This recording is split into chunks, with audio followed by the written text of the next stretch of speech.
Évidemment dans le sujet.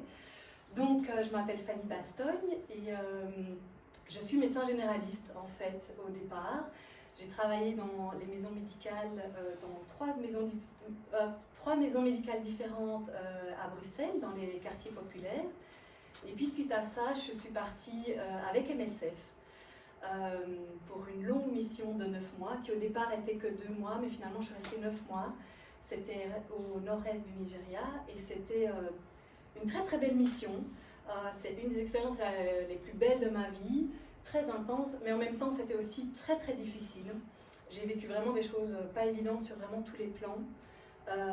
Et donc ça a été aussi quand même destructeur, mais si je suis là aujourd'hui avec un sourire, c'est que voilà, j'ai pu en sortir grandi et j'ai pu me relever. Mais donc en rentrant de ces 9 mois de mission au Nigeria, j'étais vraiment dans un état de santé assez cata. J'ai été diagnostiquée de burn-out très sévère, avec des psychotraumas.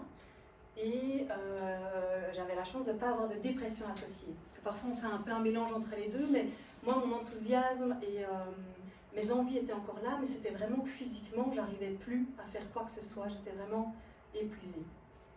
Et donc là j'ai commencé un travail, un chemin, je vais dire intérieur, parce que je ne pouvais plus rien faire d'extérieur, mon corps ne suivait plus.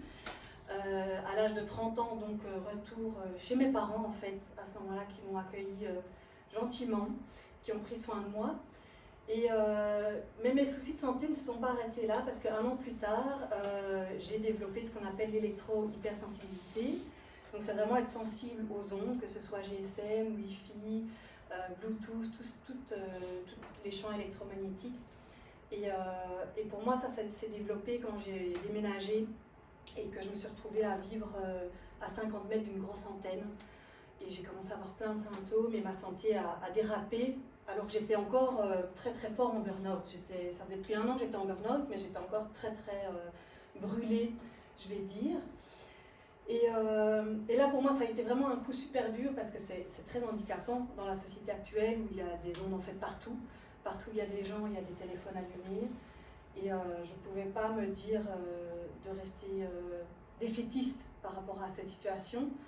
Et donc j'étais déjà sur un chemin spirituel, intérieur et de guérison, mais là j'ai été encore un cran plus loin, j'ai commencé à explorer en fait tout azimut. Je suis complètement sortie de ce que j'avais appris dans les cours de médecine pour ma propre guérison. Et en fait c'est un peu comme ça que je suis arrivée avec Connective Healing, mais c'est un peu particulier parce que c'était vraiment une période difficile pour moi, où j'avais pas le moral à ce moment-là, post l'électro-hypersensibilité, et j'ai reçu un message dans un rêve en fait. C'était assez rigolo, c'était vraiment une période sombre pour moi, mais j'ai vraiment reçu dans cette période-là un message très très fort, et ce qui est assez comique, c'est que c'était le 24 décembre, il y a 2 ans en fait, et la fin de mon rêve, il y avait un homme qui guérissait juste avec ses mains, et il y avait une foule devant lui. Et moi, j'étais toute à l'arrière, j'étais là, moi, je veux guérir. Et dans ma tête, c'était je veux guérir de l'électro-hypersensibilité, parce que le burn-out, avec la patience, normalement, voilà, on se remet, mais l'électro-hypersensibilité, c'est plus délicat. Et là, cet homme, il m'a regardé dans les yeux, mais avec un amour, une bienveillance immense, et il m'a dit, ah non, toi, tu n'as qu'à te reconnecter à la source. Et donc je me suis réveillée de ça et je me suis dit, oh, ça c'est vraiment un message fort. Je savais que c'était un message pour m'aider sur mon chemin de guérison. Et je savais qu'en fait c'était un message pour quel chemin je devais prendre pour guérir. C'est pas que je ne pouvais pas guérir, mais je devais faire moi le chemin et pas attendre que quelqu'un me guérisse. Et à ce moment-là, ce qui est comique, c'est que je ne savais pas ce que ça voulait dire la source. Donc je me suis un peu renseignée. Et on m'a dit que la source c'était une autre façon, un autre nom qu'on donne au divin de ce monde, à Dieu, notre essence, l'univers, voilà, c'est vraiment le côté spirituel. Et je me suis dit oui, mais ça me fait une belle jambe, je fais comment moi maintenant pour me reconnecter à la source? J'avais vraiment aucune idée. Et donc du coup quand j'allais voir différents praticiens, différentes pratiques, des énergéticiens ou autres, hypnose spirituelle, enfin voilà, j'ai essayé vraiment beaucoup de choses, j'en parlais, et il y en a une qui m'a dit, mais oui, il y a un Américain qui s'appelle Eric Pearl, qui a écrit un livre qui s'appelle La Reconnexion. et qui parle de se reconnecter à la source. Je dis yes, j'ai quelque chose de concret. Et voilà, c'est comme ça. J'ai lu le bouquin, je l'ai lu d'une traite, et ça m'a vraiment fait écho en mon cœur. J'ai senti que c'était juste, que c'était quelque chose aussi qui était pour ma guérison, mais aussi pour mon chemin professionnel.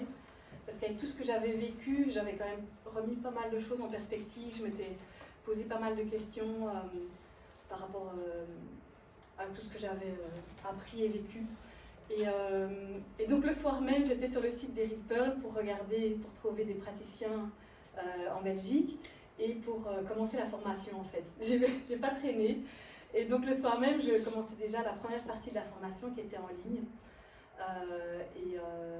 Et en fait, toutes les choses que j'avais fait avant m'ont vraiment fait du bien, m'ont aidé sur mon chemin. Mais là, avec Reconnective Healing, j'ai fait des bonds immenses en fait sur mon chemin de la guérison. Et en gros, ce qui s'est passé pour moi depuis Reconnective Healing, j'ai fait d'abord des séances de Reconnective Healing, j'en ai fait 3. Et là, j'ai déjà fait un bond énorme par rapport à ma sensibilité aux ondes, mais aussi par rapport à la paix en mon cœur. Donc là, ça faisait 3 ans que j'étais rentrée de chez MSF. Et c'est seulement à ce moment-là que j'ai osé re-regarder toutes les photos que j'avais prises de ma mission sur le terrain et que j'ai enfin reconnecté avec aussi tous les beaux moments que j'avais vécus, toutes les belles rencontres que j'avais vécues et pas seulement ce qui avait été un peu cata. Et donc c'était vraiment très très fort. J'ai pu recommencer à sortir un peu de chez moi, qui ne sortais vraiment plus jamais parce que avant ça, je m'exposais pendant 1 heure pour aller faire mes courses. J'avais des symptômes pendant 2 jours. Et donc là, ma sensibilité était moins forte. Et puis j'ai continué le chemin, j'ai été faire la formation de Reconnective Healing. Et pour moi, là, ça a été très très fort. En rentrant de la formation, ça a été vraiment un avant-après. J'ai vraiment eu l'impression que je suis repassée du côté des vivants en rentrant de cette formation. J'ai pleuré de cette joie immense en fait de me retrouver. Comme quand on n'a pas vu quelqu'un qu'on aime depuis très très longtemps et qu'on pleure de joie. Donc c'était vraiment cette joie profonde de me retrouver et de sentir que j'étais vraiment là où je devais être, que j'étais au bon endroit et que mine de rien, tout ce que j'avais vécu de difficile sur les 3-4 dernières années prenait sens et en fait avait fait partie de mon chemin pour m'amener là où j'étais à ce moment-là. Et puis dans la suite, j'ai fait ma reconnexion personnelle, j'ai continué le chemin avec les fréquences de Reconnective Healing et j'ai continué à recevoir des guérisons sur tous les plans. J'ai beaucoup plus de sérénité dans ma vie, mais aussi j'ai maintenant de la joie en mon cœur. En fait, j'ai toujours été quelqu'un de plutôt joyeux, de dynamique, mais c'était surtout quand il y avait une interaction ou un stimuli extérieur. Et en fait, depuis, j'ai vraiment, à tout moment, si je suis toute seule chez moi, dès que j'ai envie de mettre ma conscience et de voir est-ce qu'elle est toujours là, cette joie intérieure, en fait, elle est là. Donc je sais que j'ai de la joie dans mon cœur à chaque instant, en fait. Donc voilà, ça c'est un petit peu mon histoire avec Reconnective Healing.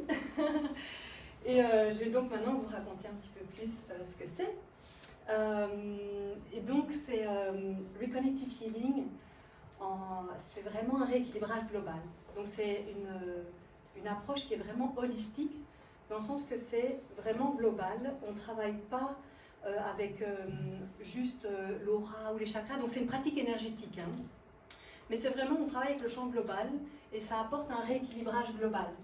Et suite au rééquilibrage global, on peut avoir des bienfaits, des guérisons sur tous les plans. Ça peut être sur le plan physique, mais aussi sur le plan émotionnel, mental ou spirituel.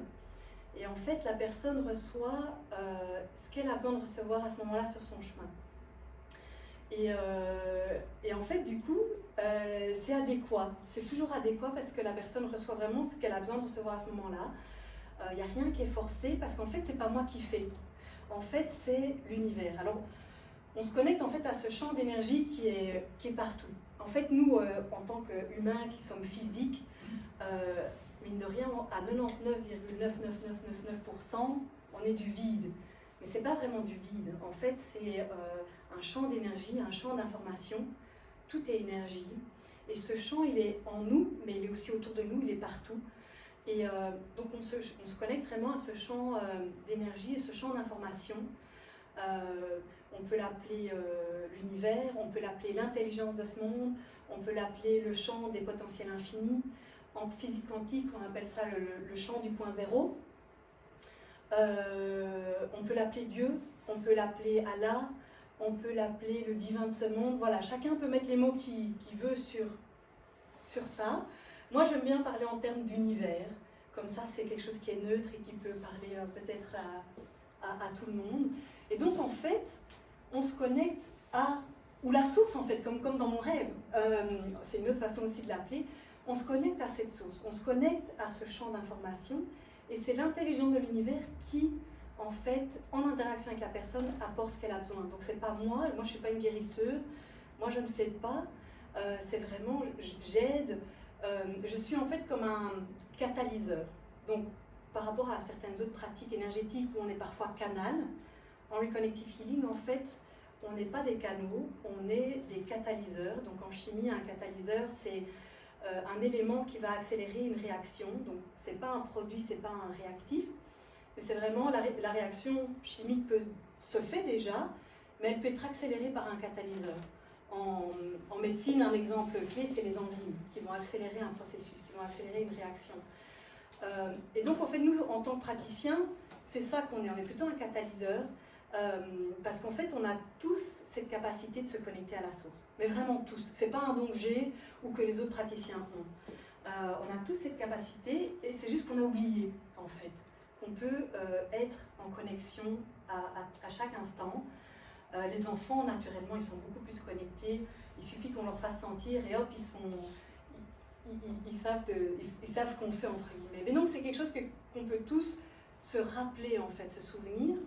Et donc, dans une séance, en fait, il y a un peu un effet d'entraînement. Moi, en ayant fait la formation et le chemin, j'ai appris à me souvenir que je peux me connecter aux belles fréquences de Reconnective Healing. Et donc, c'est un peu comme deux diapasons. Si moi, je commence à vibrer, l'autre va, par entraînement, vibrer aussi, et puis avec sa vibration à elle, évidemment. On est chacun unique. Mais il y a un peu ce principe-là qui se passe. Mais voilà, c'est pour un peu expliquer que c'est vraiment, on se connecte à ce champ d'information, et c'est vraiment cette intelligence-là qui est à l'œuvre dans une séance, au tel point qu'en fait, on ne met pas d'intention. Donc on n'a pas d'intention de guérir quoi que ce soit, on ne met pas d'intention pour résoudre un problème ou un symptôme, donc on ne se focalise pas sur un problème particulier, et c'est pour ça qu'on dit que ce qu'on fait, ce n'est pas un traitement, parce qu'un traitement, c'est vraiment dirigé par rapport à un symptôme ou un problème particulier. Ici, en fait, pas d'intention, on laisse vraiment l'univers, avec son intelligence, apporter ce qui a besoin d'être apporté. Et donc, on est plutôt en fait dans cet état d'attention, de simplement être observateur et de voir ce qu'on ressent, ce qu'on expérience pendant une séance, mais on ne met pas d'intention. Et c'est tellement, je dirais, global et à ne pas se focaliser sur quelque chose que, en fait, les clients, quand ils viennent, ils ne sont même pas obligés de nous dire pourquoi ils viennent en séance, en fait. Parce que nous, en tant que praticiens, en fait, on n'a pas besoin de savoir, l'univers, il sait de toute façon. Donc voilà, donc en fait, c'est vraiment un rééquilibrage global.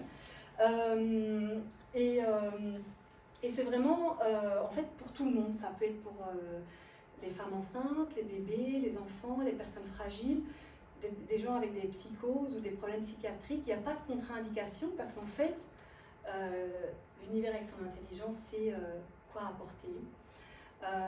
Mais comme j'ai un peu expliqué que c'est pas moi qui fais quelque chose dans une séance, je ne suis pas en train d'envoyer de l'énergie, donc l'énergie ne passe pas à travers moi puis j'envoie avec mes mains, non, en fait c'est directement de l'univers. Mais donc il y a vraiment ce concept qui est assez important en Reconnective Healing, c'est qu'il n'y a pas de transfert d'énergie.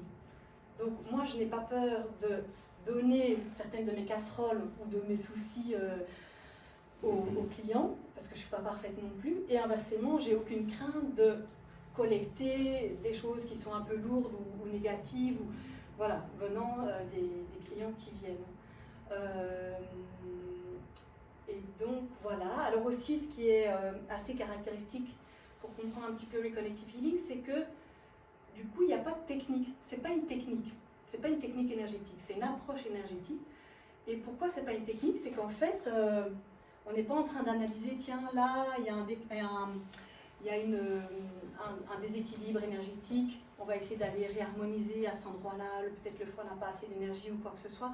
Non, en fait, il n'y a pas de technique, il n'y a pas d'anamnèse, il n'y a pas d'examen clinique, on ne fait pas de diagnostic, on n'analyse pas le champ énergétique de la personne, on n'analyse pas ses chakras ou son aura ou quoi que ce soit. C'est vraiment sans technique. Et on ne touche pas les gens non plus. Donc, ce n'est pas une pratique où on met les mains sur les gens, c'est vraiment on reste à distance. Et en fait, ce qui est assez... Enfin, moi, j'aime bien raconter cette image avec les fenêtres pour qu'on comprenne un petit peu. C'est qu'en fait, les techniques, il y a un cadre. Et on rentre dans le cadre d'une technique. Et donc, c'est un peu comme les fenêtres d'une maison, comme ici, il y a plusieurs fenêtres. Chaque technique énergétique, c'est une fenêtre et la vue est magnifique. C'est déjà génial. Mais le fait qu'il y ait une technique, l'univers est obligé de travailler dans le cadre de cette technique.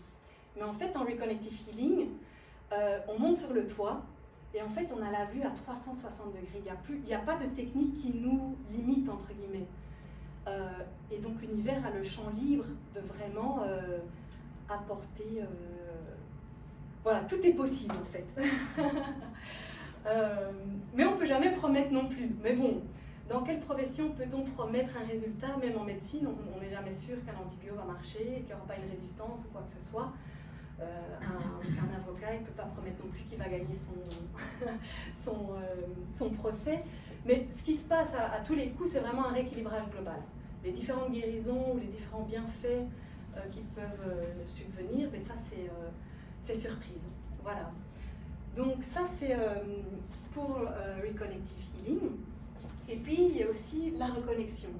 La reconnexion personnelle, en fait, c'est une particularité dans Reconnective Healing. Donc c'est avec les fréquences et cette connexion à la source. Mais là, c'est vraiment une procédure où on reconnecte la grille énergétique de la personne avec la grille énergétique de la planète et la grille énergétique de l'univers. Et là, en tant que praticienne,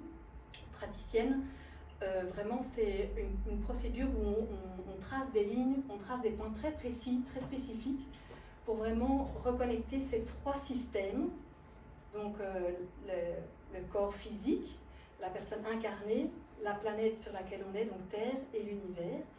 Et en fait, ça permet vraiment à la personne de se reconnecter avec qui elle est, de retrouver son moi profond et de reconnecter avec son chemin de vie. Et on peut dire que c'est un peu comme recalibrer sa boussole intérieure, quoi. C'est vraiment retrouver, se réharmoniser avec son chemin de vie, son chemin personnel. Parfois on cherche sa voie, on ne sait pas trop. Voilà, c'est vraiment être connecté. En fait, c'est un réalignement. Voilà. Et suite à ce réalignement, ben, du coup, il y a des potentiels qui peuvent être réveillés. On reconnecte avec son potentiel, le pourquoi on est là aujourd'hui. Il y a la guérison peut être accélérée aussi. Et il y a le côté évolution. Le côté vraiment d'évoluer personnellement sur son chemin. Donc vraiment en un mot, en fait la reconnexion personnelle, si je dois le dire en un mot, c'est évolution. Il y a vraiment ce côté-là d'évoluer sur son chemin de vie, son chemin personnel. Et on peut l'expliquer d'une certaine manière parce que quand on est réaligné, ben finalement on prend plus facilement les bonnes décisions. Enfin, il n'y a pas de bonnes et de mauvaises décisions, mais on prend des décisions qui sont alignées. Et donc les choses se mettent, les choses avancent, quoi. Et souvent, les gens qui font leur reconnexion personnelle ont l'impression qu'ils arrivent plus facilement à entendre leur petite voix intérieure ou leur instinct, de savoir ce qui est juste pour eux ou pas. Et que c'est comme si la vie était plus facile. Alors, c'est pas qu'il y a plus de challenge et que la vie est toute rose, hein, ça c'est... non, mais voilà, les choses se mettent et les choses sont justes. Ce qui doit se mettre se met, ce qui ne doit pas se mettre se met pas. Voilà, c'est vraiment un alignement avec soi-même, voilà, une reconnexion personnelle. Voilà. Alors, je vais peut-être maintenant refaire un petit peu, parce que parfois c'est un petit peu compliqué de faire la différence entre Reconnective Healing et la reconnexion personnelle. Donc je vais un petit peu repartir sur les deux et aller peut-être aussi un peu dans les détails pratiques. Mais donc vraiment, Reconnective Healing, c'est un rééquilibrage global et c'est se connecter, se rappeler qu'on peut se connecter avec l'univers et recevoir. La reconnexion personnelle, c'est vraiment évolution. Retrouver son chemin de vie, retrouver qui on est. Reconnective Healing, c'est quelque chose qui vient vraiment nous aider là où on est sur notre chemin. C'est à un moment donné, on fait entre 1 à 3 séances, selon ce qu'on ressent. Donc c'est pas moi qui vais dire oh, je pense que vous devriez faire 3 séances. Non, non, c'est la personne qui décide si elle veut faire 1, 2 ou 3 séances à un moment donné. Donc ça vient apporter un rééquilibrage à un moment donné dans notre vie. Alors que la reconnexion personnelle, c'est une procédure qu'on fait qu'une fois dans sa vie. Parce qu'une fois qu'on est reconnecté, on est reconnecté. Parce que c'est vraiment aussi ouvrir sa conscience. Et donc, on ne peut pas faire un pas en arrière par rapport à la conscience, à notre ouverture de conscience. Donc, ça, c'est vraiment une fois dans sa vie.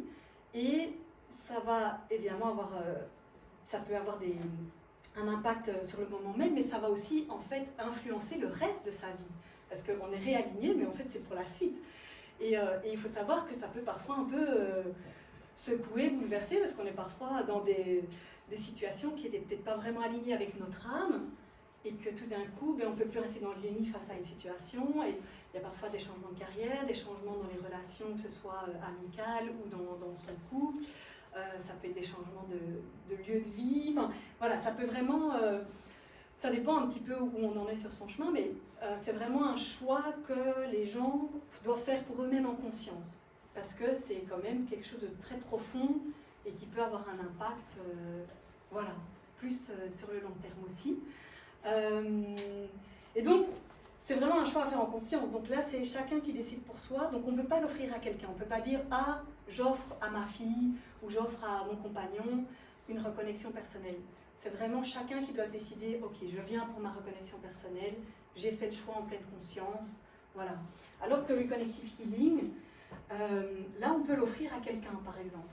On peut faire un cadeau à quelqu'un et dire « Voilà, pour Noël, justement, que ça arrive bientôt, dire « Ok, j'offre une séance à quelqu'un pour faire un beau cadeau. » Voilà. Alors, pour Reconnective Healing, comme je l'ai déjà mentionné, c'est entre 1 à 3 séances. Donc, c'est pas une thérapie où on revient toutes les 3 semaines et puis qu'il y a une dépendance et puis qu'on reste pendant 3 ans. En fait, non, on fait vraiment entre 1 à 3 séances à un moment donné. Et en fait, les fréquences de Reconnective Healing continuent à agir avec la personne même après la séance. Donc en fait, la séance, entre guillemets, continue, les choses continuent à se faire et les fréquences continuent à travailler avec la personne même après. Et donc, il n'y a pas de raison de faire plus que 3 séances. Sauf si quelques mois plus tard ou un an plus tard, il y a de nouveau un déséquilibre dans la vie de la personne et que la personne ressent le besoin de faire un rééquilibrage global. Mais sinon, ce n'est pas quelque chose qui se fait de façon systématique. Et surtout que, voilà, entre 1 à 3, c'est vraiment de l'expérience qu'on a, parce que Eric Pearl, c'est le fondateur, j'en parlerai un petit peu plus tard, mais pour lui, tout a commencé en 93, donc on a quand même déjà un certain recul. Et en fait, on a remarqué qu'il y a certaines personnes qui en une séance reçoivent déjà tout, entre guillemets, c'est pas nécessaire de faire une deuxième ou une troisième, et certaines autres, elles ont peut-être parfois besoin d'une deuxième ou une troisième séance pour peut-être ouvrir un peu plus les portes ou en fait simplement se rappeler, parce que comme je disais, on a tous cette capacité de se connecter à ces belles fréquences de Reconnective Healing, et voilà, il nous faut parfois un petit peu de temps pour se rappeler et pour devenir après relativement autonome, entre guillemets. Donc voilà, et la reconnexion, donc ça c'était pour Reconnective Healing.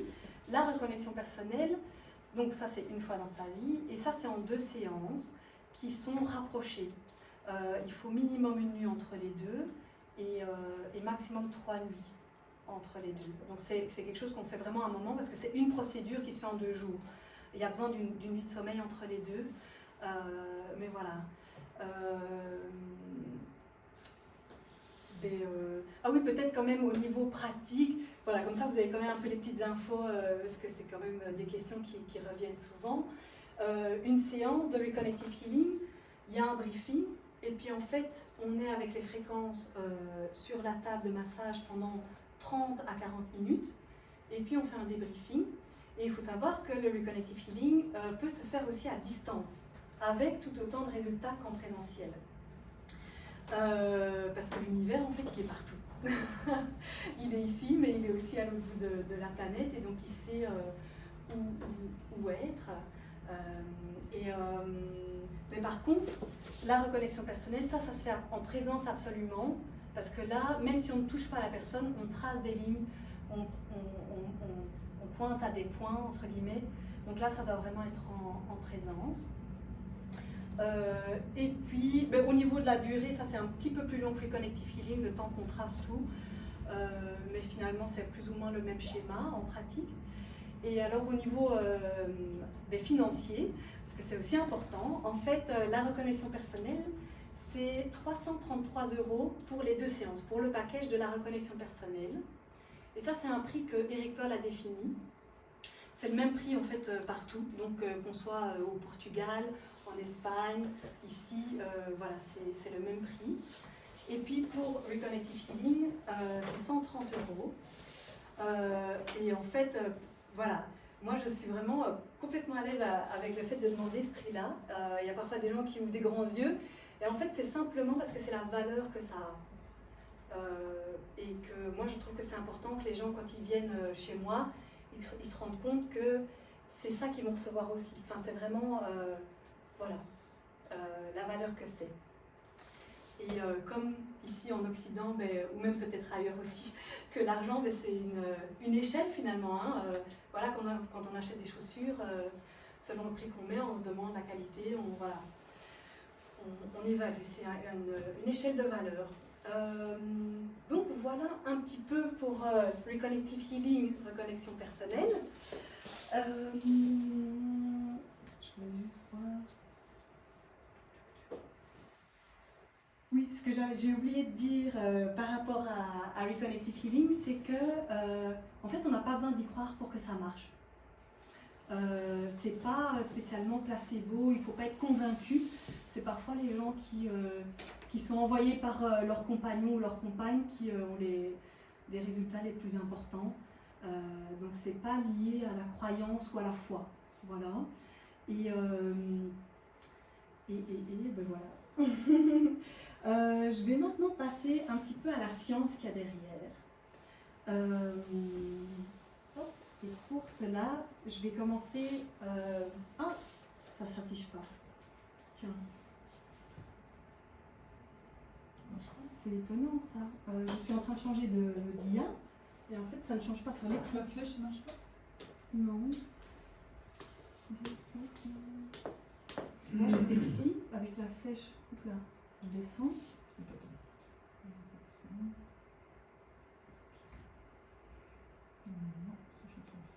Ah, j'appuie sur mais oui, c'est ce que j'ai fait. Ça, c'est les petites les aléas. Ah ben non, regarde, c'est ça que ça change sur l'ordi, mais ça change pas sur l'écran. Ah mince, c'est pas le projecteur, c'est pas un truc avec le projecteur. Bon, sinon c'est pas très très grave, mais ce serait quand même plus... Visuellement c'est plus sympa. C'est lié au projecteur. Ah génial. Si jamais ça douille, tu mets ça sur... Ah oui, objectif là. Ok. Oui, ensuite tu appuies sur une flèche. Super. En fait, donc Eric Pearl, il est américain et il était à Los Angeles. Et avec les résultats qu'il avait, il y a quand même pas mal de scientifiques. C'est pas lui qui a été les chercher, en fait, c'est les scientifiques qui sont venus à lui parce qu'ils étaient intrigués et qui voulaient essayer de comprendre, surtout les scientifiques qui étaient déjà un peu dans le domaine d'analyser avec la science d'aujourd'hui tout ce qui est dans le subtil et énergétique. Et notamment, l'université d'Arizona est très branchée sur tout ça. Et en fait, la première... donc il y a vraiment des expériences scientifiques qui ont été faites, qui ne vont pas nous expliquer le comment, pourquoi ça marche, mais qui nous montre qu'il y a vraiment des choses qui se passent, qu'il y a ce rééquilibrage, qu'il y a vraiment, qu'on objective qu'il y a quelque chose qui se passe. Et donc la première, le premier groupe d'expériences scientifiques dont j'ai envie de vous parler, c'est toutes les expériences qui ont été faites avec l'imagerie électrophotonique. Je pense que certains d'entre vous connaissent sans doute, on l'appelle aussi la photographie Kirlian. Et en fait, donc là c'est moi, avec cette petite machine qui a été développée par Konstantin Korotkov, qui est un Russe. Et en fait, il a rendu plus accessible cette imagerie, avec aussi tout un programme qui rend l'image, qui analyse l'image. Et donc, en fait, il y a un des praticiens en Belgique, qui est dans la région de Liège, qui a fait la formation avec le docteur Korotkov, qui a la machine. Et donc, à une de nos rencontres entre praticiens, on a pu nous-mêmes faire l'expérience. Et en fait, donc, on met notre doigt dans ce petit boîtier, là, on met l'un après l'autre nos 10 doigts. Et en fait, ça prend des photos de la lumière invisible qu'on appelle biophoton, qui est émise par notre ADN. Et chacune de nos cellules émet et reçoit cette lumière invisible qu'on appelle biophoton. Et donc, c'est ça la photo qu'on fait. Et en fait, c'est vraiment lié au contour physique, mais c'est lié au contour physique même s'il y a une amputation. Donc, par exemple, si on fait une photo Kirlian d'une feuille d'arbre et qu'on coupe la feuille en deux, on verra en fait l'entièreté de la feuille avec une émission de lumière moins importante là où c'est coupé, mais voilà, il y a quand même encore l'information que c'était une feuille complète. Et on sait aussi que c'est un des indicateurs où c'est un reflet de l'état de santé ou de vitalité de la personne ou de l'animal ou de la plante, enfin de l'être vivant. Parce que par exemple, si on prend deux feuilles d'un arbre malade et d'un arbre sain, c'est pas du tout le même genre d'émission de biophotons, la photo n'est pas du tout la même et on voit des anomalies. Voilà. Bref, donc ça c'est l'imagerie électrophotonique. Et donc ce qu'on a fait, c'est des expériences qui ont été faites par rapport au reconnective healing, c'est de mesurer, donc juste pour que vous compreniez, ça c'est vraiment les 10 doigts. Donc ça c'est l'image vraiment telle qu'elle sort. Et en fait ce que Korotkov a fait, c'est qu'il a réparti les 10 doigts autour du schéma d'une personne. Donc c'est pas l'aura, c'est vraiment l'imagerie électrophotonique qui est prise par rapport aux 10 doigts. Et donc en fait ils ont fait des tests, ils ont fait des images avant et après une séance de reconnective healing et aussi avant et après la formation, un workshop. Et donc voilà, ça c'est avant et ça c'est après. Et donc en fait on voit assez clairement qu'il y a vraiment un rééquilibrage, qu'il y a une harmonisation, une certaine cohérence, que les trous se sont comblés, c'est peut-être pas encore parfait, mais c'est mieux. Ou là par exemple c'est vraiment un grand pic qui n'était peut-être pas adéquat non plus, parce que les excès, que ce soit dans un sens ou dans un autre, c'est peut-être pas l'idéal non plus. Mais donc c'est plus harmonieux, quoi. Donc voilà, ça c'est un exemple. Et alors, voilà, ça c'est d'autres exemples qui eux ont été faits avant, après la formation de Reconnective Healing. Donc avant, après, avant, après, avant, après. Et je trouve que les images parlent quand même pas mal d'elles-mêmes. Quand on voit celui-ci par exemple, avec quand même pas mal de trous, voilà, il y a encore quelques petits trous, mais c'est beaucoup moins intense et l'émission, la lumière est plus importante. Et ça en fait, ce sont des images que j'ai sorties de ce bouquin-ci qui s'appelle Science Confirmed Reconnective Healing. C'est un bouquin qui n'existe qu'en anglais et qui est assez indigeste à lire, même pour quelqu'un avec un background scientifique, qui reprend pas toutes les études scientifiques, mais une partie. Et voilà, j'ai repris ces images du bouquin. Comme ça, vous savez d'où ça sort. Et alors, par rapport à ça, ce qui est aussi intéressant, c'est qu'ils ont fait de nouveau avec l'Université d'Arizona, avec Dr. Schwartz notamment, et d'autres collègues, ils ont fait une étude comparative entre 5 groupes de praticiens énergétiques avec l'imagerie de Kirlian.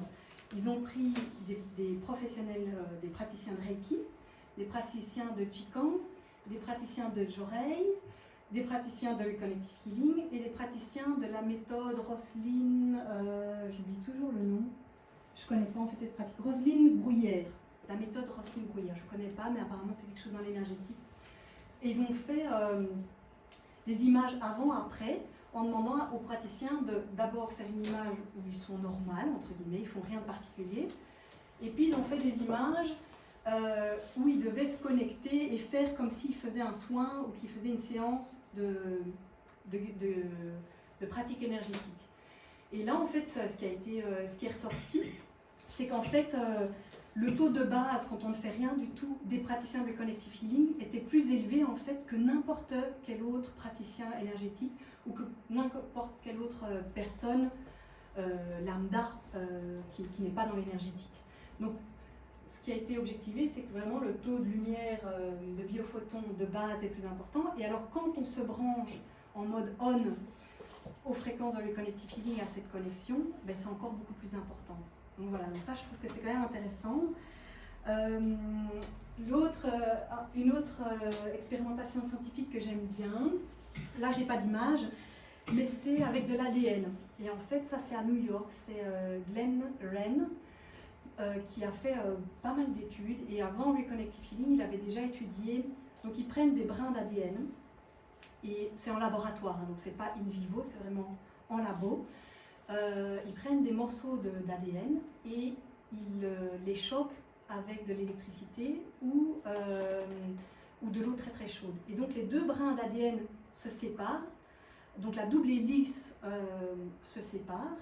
Et en fait, on sait que naturellement, les deux brins d'ADN vont se réapparier et reformer la double hélice. Et ça se fait naturellement avec un temps qui est connu. Il y a une moyenne qui est connue et il y a plein d'études qui ont été faites. Et puis, ils ont fait avec, et ça c'était déjà parce que les autres pratiques comme le Qigong qui est là depuis des millénaires, ils avaient déjà fait les études avec d'autres pratiques énergétiques, que ce soit Qigong, Jorei, Yijin et Reiki. Et là, en fait, ce qui était étonnant, c'est que les deux brins d'ADN se réappariaient, mais plus lentement que la normale, que si on ne faisait pas de soins énergétiques.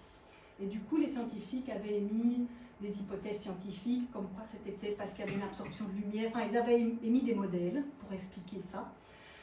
Mais alors, ils ont été vraiment hyper étonnés quand ils ont fait ça avec des praticiens de Connective Healing, en présence, donc avec les mains au-dessus de l'ADN, ou à distance, 3 pièces plus loin. Et là, en fait, ils ont été complètement surpris, parce qu'en fait, les brins se réappariaient, mais plus vite que la normale. Alors qu'avec les autres pratiques, c'était plus lent. Et ici, ça se réappariait beaucoup plus vite que normal. Et ce qu'ils n'avaient encore jamais vu avant, c'est que s'il y avait un petit défaut, un petit défect, ça se corrigeait. Et donc voilà, moi j'aime bien raconter ça, parce que pas mal de gens me demandent « Ah, mais voilà, c'est de l'énergétique, est-ce que c'est comme le Reiki, est-ce que c'est comme ceci ou comme cela ?» Et alors oui, il y a peut-être des points communs, mais en tous les cas, il y a aussi des différences, et notamment des différences qui se sont objectivées même dans ce genre de résultats voilà, scientifiques. Et alors, la dernière expérimentation ou étude scientifique dont j'ai envie de vous parler pour ce soir, c'est celle-ci. C'est donc de Anne Baldwin, Fulmer et Gary Schwartz. Et là, en fait, ils ont fait une étude comparative pour voir l'amélioration de la mobilité de l'épaule.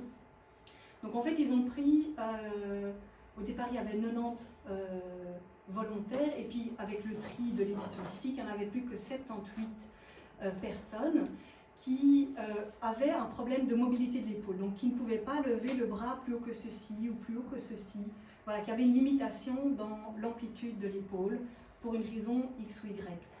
La cause n'avait pas d'importance ici dans l'étude, c'était uniquement voilà, l'angulation et la douleur que les gens avaient. Et donc ils ont réparti ces 78 volontaires dans 5 groupes.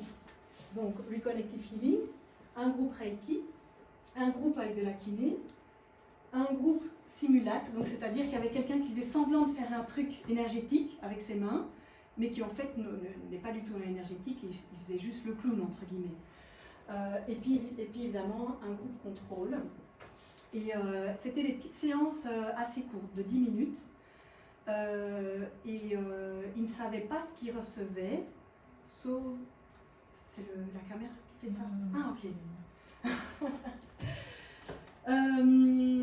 Et donc, en fait, les résultats... Bon, je vais partir d'abord de la douleur. Donc, en fait, c'était évalué avec l'échelle visuelle avant et après la séance. Et en fait, bon, le contrôle, on voit qu'il n'y a pas eu d'amélioration au niveau de la douleur. Et qu'en fait, pour les 4 autres groupes, il y a une amélioration. Donc, il y a une diminution de la douleur en pourcentage ici, qui est indiqué ici. Et en fait, voilà, Reconnective Healing est le plus élevé au niveau de la diminution de la douleur.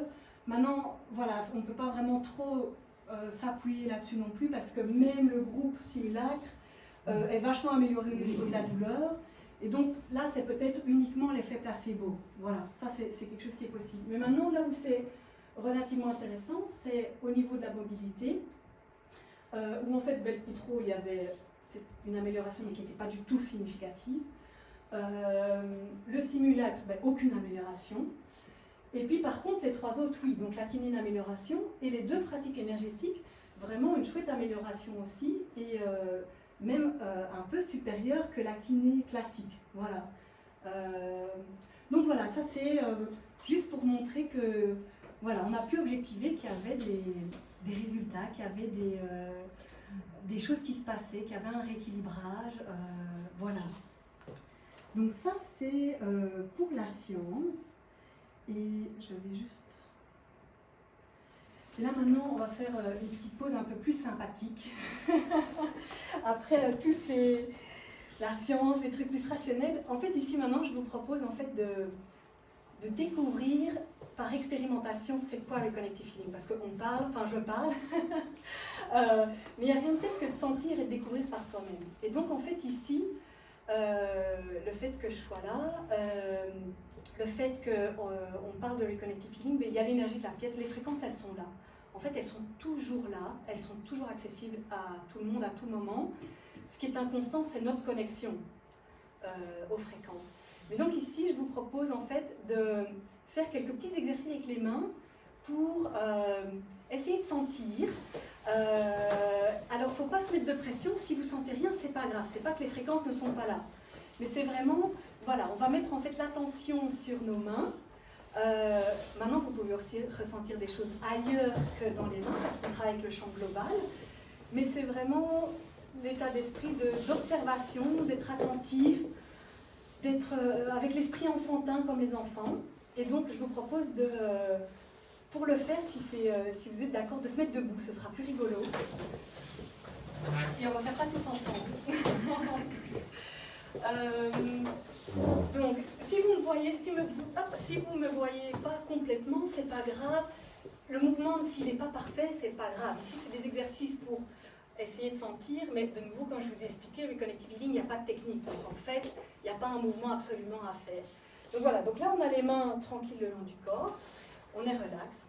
Et maintenant, on plie les coudes et on a donc les mains devant nous. Et on peut voilà, mettre notre attention dans nos mains, au centre de nos mains, dans toutes nos mains, et voir un petit peu. Et on va commencer tout doucement à faire des petits mouvements. On va imaginer qu'on a un ressort entre les 2 mains. Et on va presser le ressort, donc on va rapprocher doucement nos mains, en ayant cette conscience dans les mains, de voir si on ressent quelque chose. Et puis quand on a nos mains à 10 cm, on relâche la pression et donc on laisse le ressort pousser nos 2 mains pour s'écarter. Donc nos 2 mains s'écartent doucement. Et on fait ça quelques fois. Et vous pouvez faire au rythme que vous voulez.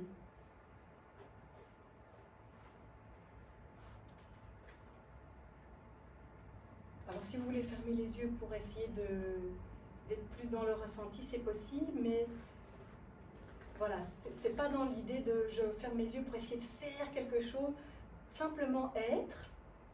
Parce que le Connective Healing, on n'est pas dans le faire, c'est simplement on est présent, on est là, et on reçoit, et on est dans l'observation de ce qui se passe.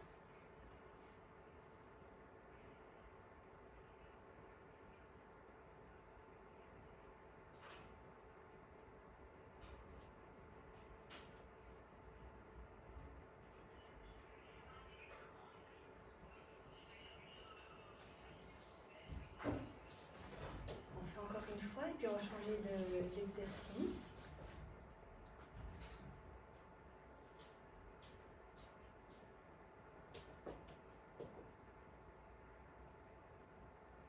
Voilà.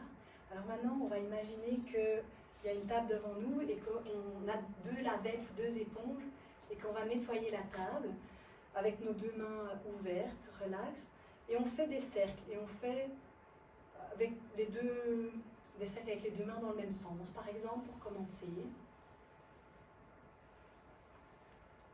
on ne va pas trop vite.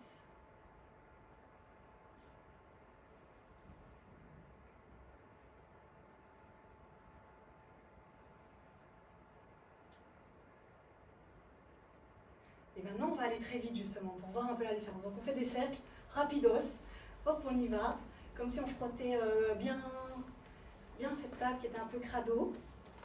Voilà. Et là maintenant de nouveau, on fait tout doucement, tout doucement.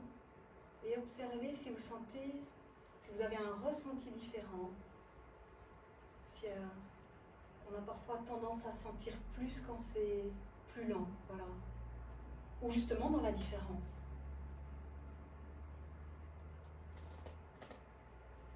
Et puis si vous voulez faire des cercles de sens différents avec vos 2 mains, allez-y. Laissez-vous aller, guider pour faire les cercles que vous voulez avec vos mains, synchro ou pas.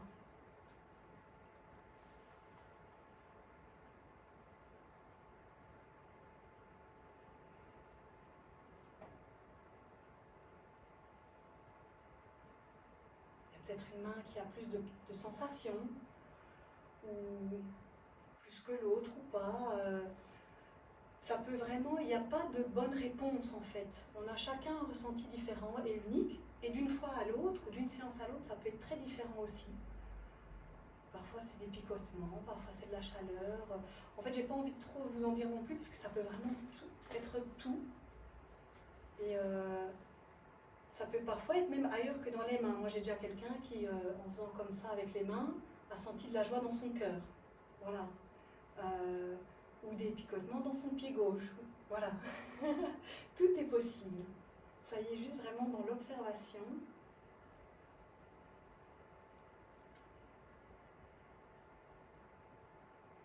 Et en fait, vous pouvez même carrément maintenant jouer.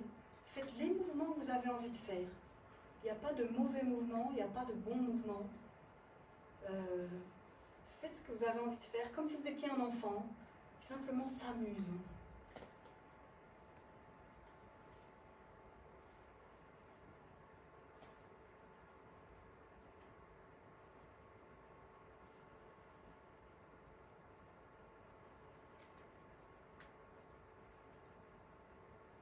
Donc on n'en voit rien du tout, c'est simplement recevoir. Les fréquences, elles sont là. L'univers, il est là avec nous. Le champ d'énergie, il est en nous, il est partout. Et c'est simplement recevoir.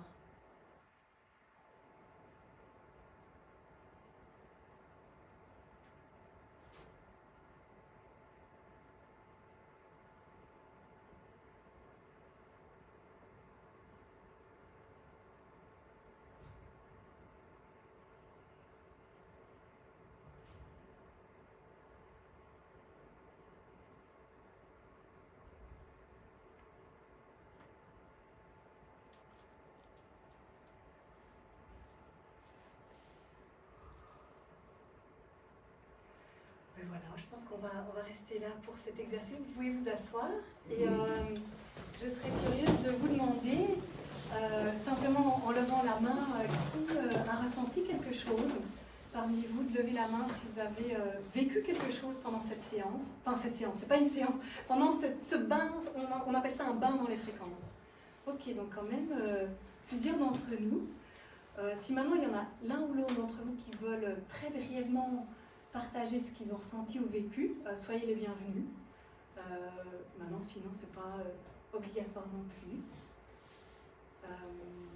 Est-ce que quelqu'un veut partager ou pas? Oui. J'ai senti très vite, oui, enfin, tu disais les mains picotées, on peut dire ça. Actuellement, au bout de l'exercice, elles sont très grosses et très grandes. Voilà.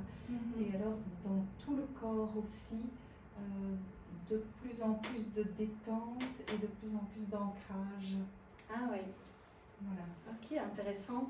L'ancrage, je souris parce que c'est quelque chose qui revient quand même assez souvent. Que les gens après la séance disent « Ah, je sens que je suis vraiment là, je suis bien ancrée, je suis là dans mes pompes, quoi. Hein » Donc c'est vrai que c'est quelque chose qui revient souvent. Ok, merci pour le partage. Voilà, après en Reconnective Healing, on n'interprète rien en fait. Parce que qui suis-je pour interpréter l'expérience que quelqu'un a vécue? C'est vraiment, ça appartient à la personne. Et en fait, on n'est pas du tout dans des analyses mentales ou rationnelles. En fait, on sait que les choses se font, se dénouent, se mettent. Et on n'a pas besoin d'essayer de comprendre, est-ce que c'était un blocage de cette vie-ci, d'une vie antérieure? Ça, c'est vraiment le mental, ou même peut-être l'ego qui veut se rattacher à certains trucs. Mais en fait, nous ici, on sait que les choses se font. Et on n'a pas besoin de tout comprendre. Ça, c'est parfois vraiment notre mental qui veut. Ou même parfois le praticien a envie veut prendre de l'importance et de se dire ah ben voilà ah oui ça c'est ça et c'est sans doute parce que et de commencer à interpréter, on se sent important en tant que praticien, mais en fait c'est pas du tout dans la philosophie de Reconnective Healing. Et ça c'est un des côtés que moi qui me parle aussi en Reconnective Healing, c'est que on laisse vraiment en fait le mental de côté, l'ego de côté, et qu'en fait on n'a pas besoin de tout comprendre, de tout analyser, alors qu'on est quand même dans une société où on est très très dans le mental. Et aussi le côté qu'en tant que praticien ou praticienne, on n'est pas maître entre guillemets. En fait, le maître c'est l'univers ou l'intelligence de ce monde. Et donc, quand les gens reviennent avec des super beaux résultats et qui me disent « Ah, Fanny, c'est merveilleux, tu fais des miracles et tout », je dis « Non, non, c'est pas moi qu'il faut remercier, c'est l'univers et vous remerciez vous-même d'être venu en séance parce que c'est vous qui avez décidé, c'est toujours une auto-guérison en fait.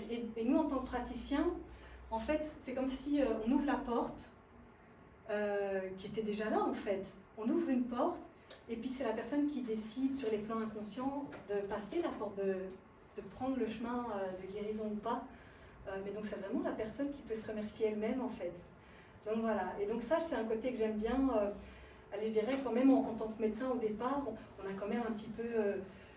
même si j'ai jamais été trop dans cette arrogance entre guillemets que certains peuvent avoir en tant que médecin, mais je me sentais quand même quelqu'un d'important parce que j'étais médecin, quoi. Et c'est parfois aussi le regard que d'autres nous donnent. Et en fait, je suis plus du tout dans cette énergie-là avec le Reconnective Healing. Et pour le moment, je pratique plus la médecine générale, mais j'y repense parce que c'est pas l'un ou l'autre. En fait, ça se complète super super bien. Donc c'est pas ici, j'ai pas jeté la médecine pour faire du Reconnective Healing. C'est juste que par rapport à ma santé, mon chemin. Mais voilà, c'est vraiment quelque chose que j'envisage dans un futur relativement proche. Mais donc voilà pour la petite découverte. Ce que j'avais envie de faire, s'il y a quelqu'un qui est volontaire, c'est de faire une mini séance de 3 minutes sur la table de massage avec un volontaire. Voilà. Comme ça, vous voyez un petit peu comment ça se passe en séance. Et parce que aussi, je peux te tutoyer. Je te demanderai après la séance de nous dire, si tu veux bien, partager ce que tu as vécu pendant ces quelques minutes. Donc voilà, on va... J'enlève mes chaussures. Oui, si c'est possible, pour ne pas salir la table.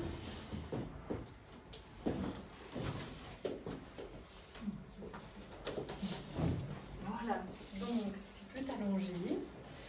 Donc en fait, est-ce que ça va? Oui. Donc ça commence toujours par un petit briefing. Donc le briefing, c'est aussi déjà expliquer ce que c'est le Reconnective Healing, mais c'est aussi expliquer que voilà, c'est vraiment recevoir, pas d'intention, et on ne met pas d'attente non plus. Parce que les attentes peuvent interférer ou contrecarrer ce que l'univers pourrait nous apporter, surtout que on a parfois des désirs avec notre mental, on veut guérir d'un truc particulier, mais c'est peut-être pas ça que notre âme a besoin à ce moment-là. Et en Reconnective Healing, c'est vraiment, c'est toujours adéquat avec ce qu'on a besoin au niveau de l'âme, et pas toujours ce qu'on a décidé dans notre tête. Voilà, donc pas d'intention, pas commencer à prier pendant la séance, pas avoir d'attente, vraiment lâcher les attentes. et d'être simplement dans cet état, comme pendant l'exercice, d'être dans l'état d'attention, d'observation de tout ce qui peut se passer. Alors donc moi je ne vais pas toucher pendant la séance, seulement à la toute fin, juste sur l'épaule pour dire que c'est fini. Donc ici je ferai que 3 minutes, hein. Une séance c'est 30-40 minutes. On va pas faire... Mais voilà, c'est une mini découverte. Et alors ce qui se passe avec Reconnective Healing, c'est qu'on a parfois des registres. Alors c'est quoi des registres? Les registres, c'est des petites manifestations qui sont involontaires. Donc on a parfois les yeux ou les paupières qui bougent. On a parfois des mouvements involontaires, le bras ou voilà, ou le vent qui gargouille. Donc voilà, il ne faut pas s'étonner. C'est pas toujours, et c'est pas parce qu'il n'y a pas de registre qu'il n'y a rien qui se passe. Mais c'est important de savoir que ça peut se produire. Et voilà. Et bien alors, je vais commencer. Je t'y profite déjà. Ouais. On est dans les fréquences, hein, donc voilà.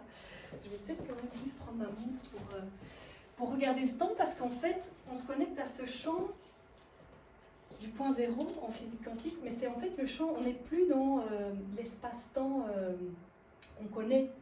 On sort de l'espace-temps, et donc on a parfois des sensations qu'on ne sait pas décrire, parce qu'on n'est plus dans...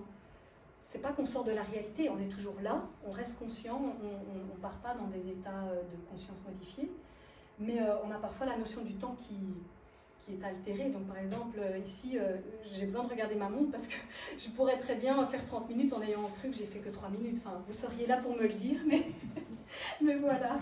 Et c'est pareil pour les clients, il y en a parfois qui ont l'impression que ça va durer 3 heures alors que c'est 30 minutes, ou l'inverse, voilà. Bref, c'est parti.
ton aise, tu peux peut-être nous partager en fait couché ou alors assise, mais voilà, je vais te demander de dire quelle a été ton expérience.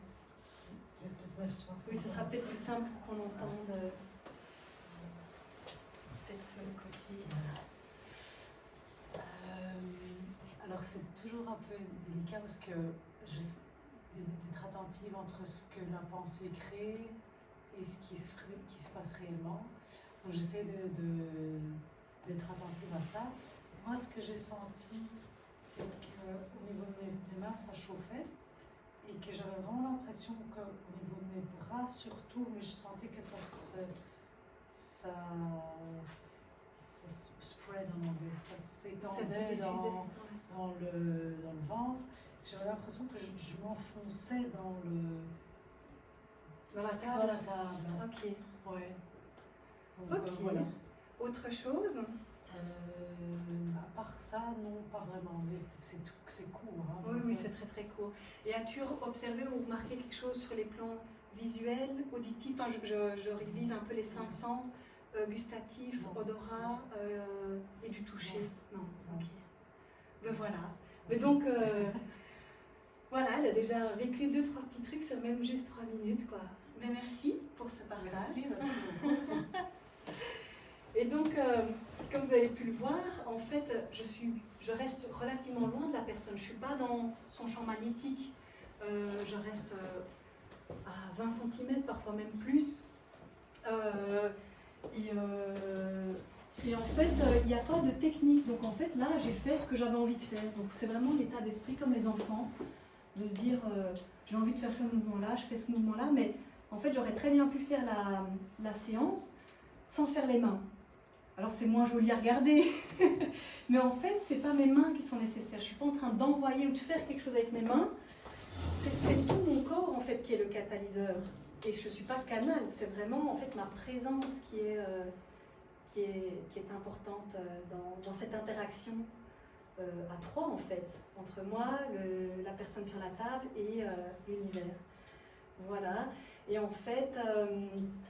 Ce qui revient, donc il y a vraiment des guérisons qui peuvent être physiques, donc une fracture qui se répare beaucoup plus rapidement, une algoneurodystrophie qui disparaît, voilà, ça peut en fait être vraiment tout est possible au niveau physique, mais il y a aussi des guérisons donc émotionnelles qui peuvent être des crises d'angoisse qui disparaissent ou sortir d'une dépression.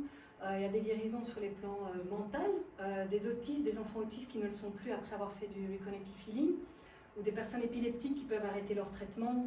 Et c'est pas en tant que praticien qu'on leur dit d'arrêter, mais en fait ils n'ont plus jamais de crise, et puis en fait ils font l'essai d'arrêter progressivement, et puis en fait ils sont guéris. Et puis les guérisons sur les plans spirituels, c'est plus retrouver du sens, plus de confiance en la vie, ou plus de confiance en soi. Ou l'impression d'être plus connecté avec tout le monde ou avec le tout. Et en fait, ce qui revient souvent, c'est plus de paix intérieure, plus de sérénité, aussi de l'apaisement dans les relations, la communication qui s'améliore, plus de patience, moins de colère. Voilà, il y a vraiment des aspects, des guérisons qui ne sont pas seulement physiques en fait, qui peuvent vraiment être sur tous les plans. Plus de clarté mentale, donc arriver plus facilement à faire des choix.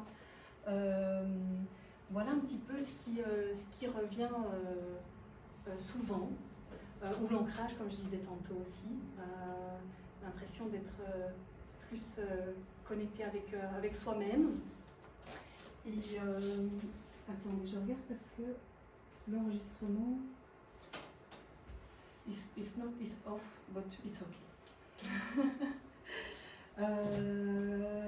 Mais voilà, j'ai quasi fini. Je vais peut-être encore juste 2-3 petits mots par rapport, et puis après si vous avez quelques questions aussi, je suis ouverte à y répondre. Je voudrais vous parler un petit peu plus quand même de Eric Pearl, parce que déjà ce qui est assez incroyable, c'est qu'en fait avec Sophie on a choisi cette date-ci pour faire la présentation, et en fait j'ai découvert ce matin sur Facebook que c'est l'anniversaire d'Eric Pearl. Donc ça c'est un petit clin d'œil assez sympathique quand même. Donc Eric Pearl qui est le fondateur, c'est son anniversaire aujourd'hui. Bon, je ne sais pas quel âge il a, mais en tous les cas c'est son anniversaire. Et donc en fait, Eric Pearl il était au départ chiropracteur. Donc c'est un peu comme les ostéopathes, ils font des manipulations et puis ils laissent la manipulation se mettre en place. Et il était hyper réputé, c'est un des meilleurs chiropracteurs de Los Angeles. Il avait plusieurs box tellement il avait du succès, il faisait la manipulation, il allait faire la manipulation chez le suivant. Et un jour, il a eu l'instinct ou l'intuition de laisser ses mains à distance comme ça au-dessus du patient, du client. Et puis il y a eu des résultats, il y a eu des miracles, il y a eu un pied tordu qui s'est réaligné, quelqu'un qui arrive en chaise roulante qui ressort en marchant. Il y a vraiment eu des résultats extraordinaires. Et lui, au début, il s'est dit mais qu'est-ce que c'est? Parce que c'était pas du tout quelqu'un qui était dans le spirituel, l'énergétique ou l'ésotérique, pas du tout. Et donc il a essayé de comprendre un petit peu ce qui se passait.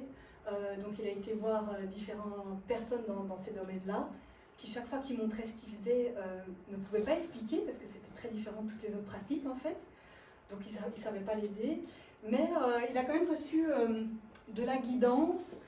Il y a 50 de ces patients qui n'avaient jamais fait de channeling avant, qui, pendant qu'il laissait ses mains comme ça, ont transmis des phrases à Eric Pearl.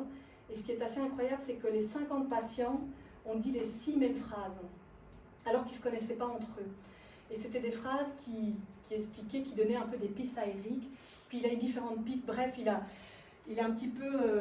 maintenant, il sait plus évidemment ce que c'est depuis le temps et qu'il a pu aussi transmettre ça. Donc voilà, et donc en fait ce bouquin-ci, c'est le bouquin que j'ai lu là, qui s'appelle La Reconnexion. Et en fait, c'est le bouquin que Eric a écrit il y a quelques années déjà.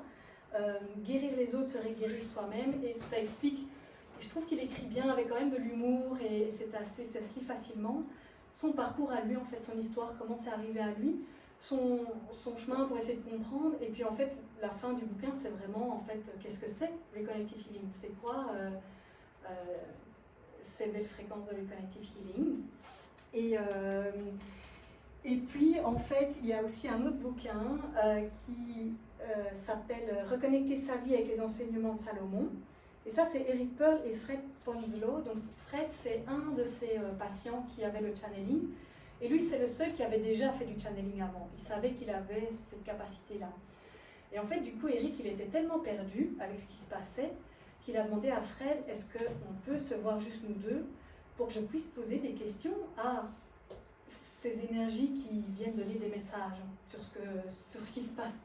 Et donc ça, en fait, c'est un répertoire de tous les messages que Eric a reçus venant de, on peut l'appeler Salomon, mais c'est en fait, ça c'est nous dans notre réalité où on sépare et qu'on veut mettre des personnages, mais en fait voilà, c'est plutôt des entités ou des énergies. Et donc ça, c'est un petit peu... c'est vraiment tous des très beaux messages assez spirituels, ou quand même par rapport à la vie, qu'est-ce que c'est assez profond. Voilà. Et donc j'avais quand même envie de vous parler de ces deux bouquins-là, que si jamais ça vous intéresse, moi je les vends ici. J'ai fait un partenariat avec la petite librairie de Tilly, le village d'à côté. Moi je suis de Villers-la-Ville. Et voilà, donc ça je voulais vous parler quand même de Eric Pearl et de ces bouquins qui sont quand même des très très chouettes bouquins qui peuvent apporter déjà pas mal. Et puis je voulais aussi vous parler quand même de la formation. Et pourquoi? Parce qu'en fait, comme je vous l'ai dit, on a tous cette capacité, il suffit de se souvenir. Et en fait, moi j'aime bien aussi qu'on soit chacun autonome. Et en fait, la formation, en fait, elle est très accessible. C'est pas pendant des années, parce qu'il n'y a pas de technique à apprendre. Et en fait, tout qui va faire la formation ressort et est autonome pour se connecter à tout moment, pour se faire une auto-séance de Reconnective Healing, pour faire une séance pour son chien, son chat, les plantes. En fait, ça marche pour tout ce qui est vivant. Ou simplement pour soi, et pour pouvoir continuer à être connecté et à être dans ces belles fréquences pour évoluer, pour... Voilà, alors c'est pas pour ça qu'on fait plus jamais la grippe ou qu'on est des surhommes et des super-héros, pas du tout, hein, on reste humain. Mais voilà, c'est vraiment je trouve que déjà faire une séance de reconnective healing ou la reconnexion personnelle, c'est déjà des super beaux cadeaux, mais aller faire la formation, c'est vraiment en fait un cadeau extraordinaire parce que c'est quelque chose que vous avez en vous et que vous pouvez même en faire profiter autour de vous. Et en fait, en quelques mots, la formation, c'est 8 heures de cours en ligne, de vidéos. Et ça, c'est des vidéos que vous pouvez revoir autant de fois que vous voulez. Il y a les sous-titres en français. Et c'est un peu toute la théorie, la philosophie, un peu la science qu'il y a derrière. Et en fait, sur le plan mental ou quoi, vous avez tout avec ces 8 heures au niveau théorie. Et puis, pour le Reconnective Healing, c'est 2 jours. Ça, c'est le niveau 2. Et là, c'est vraiment mettre en pratique. C'est vraiment baigner dans ces fréquences magnifiques pendant tout un week-end. Et c'est vraiment, en fait, prendre le temps de se rappeler comment se connecter. Et c'est pas vraiment tellement apprendre, c'est plutôt désapprendre. Parce que, voilà, on a parfois baigné dans des techniques, on a tendance à vouloir envoyer, à vouloir faire. Et là, en fait, on fait tout étape par étape pour essayer d'arriver à pouvoir lâcher tout ça, pour simplement pouvoir être, recevoir et pouvoir être connecté. Quoi. Et en fait, tout qui fait les deux jours est comme Eric Pearl, en fait, ou comme moi, ou comme n'importe quel autre praticien. On est maître, mais comme je vous l'ai dit tantôt, on n'est pas maître. En fait, le maître, c'est l'univers. Quoi. Et donc moi, par exemple, j'ai autant de résultats qu'Eric Pearl, ou que les instructeurs internationaux. Et si vous venez à la formation, ben, ce sera pareil, en fait.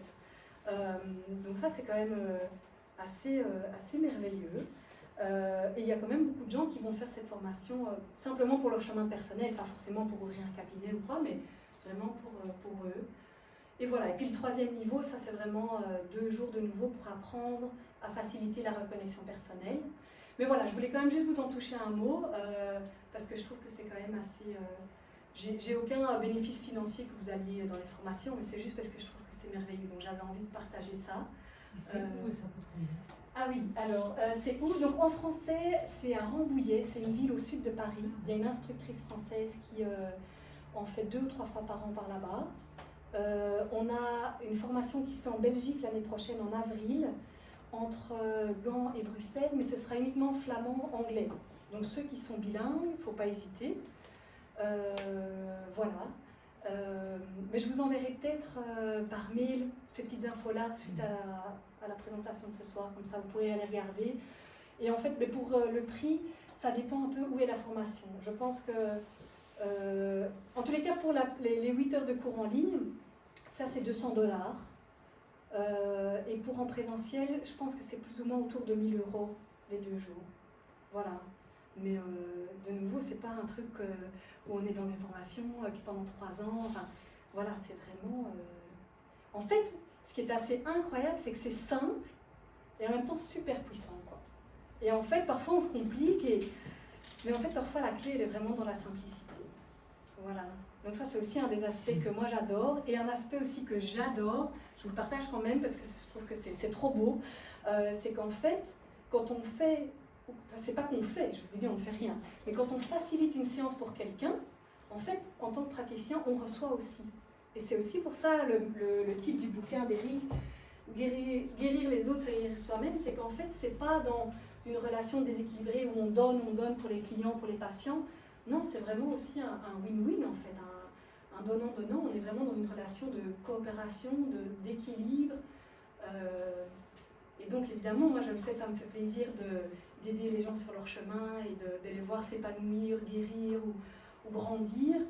Mais ça me fait du bien aussi, et je suis contente de ne pas m'épuiser dans ce que je fais.